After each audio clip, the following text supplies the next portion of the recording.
we're going to add in NAG, N-acetylglucosamine, but this helps support skin tolerance and barrier comfort, which is important when you're working with a high salt system like magnesium. So we're going to take our temp in just 1 second, make sure we're good to go ahead and add that NAG, the N-acetylglucosamine. Make sure that all the powder is completely dissolved before moving on to the next step. So now we add our propanediol and our pentylene glycol. At this point, you can go ahead and check your pH and make your adjustments now during the water phase. And then we'll recheck again later on at the end and make any final adjustments if necessary. I'm going to go ahead and set this aside, and now we're going to be working on our rheology modifiers, starting off with our glycerin. Magnesium is a really heavy electrolyte, and if we add it too early, it can shock the polymer system. Remember that the glycerin is not added directly into the vessel itself with the water portion.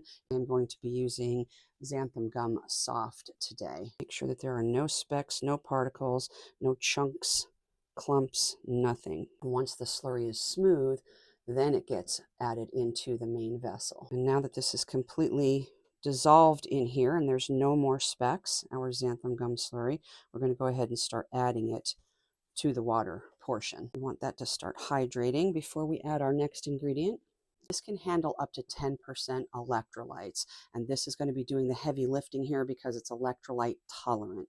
So we're going to start seeing the viscosity build slightly once we start sprinkling this in. After roughly 5 minutes, you should see that the gel is now forming a nice smooth structure for the base. But right now, it's time to add the magnesium.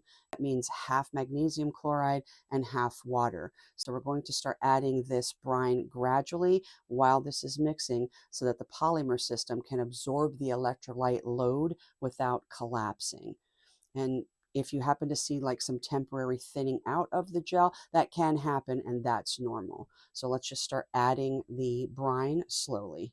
I'm going to turn this up just a little bit, and we're just going to let that mix for a little bit. When it's completely mixed, you should have a nice, smooth, uniform, and slightly thickened phase A.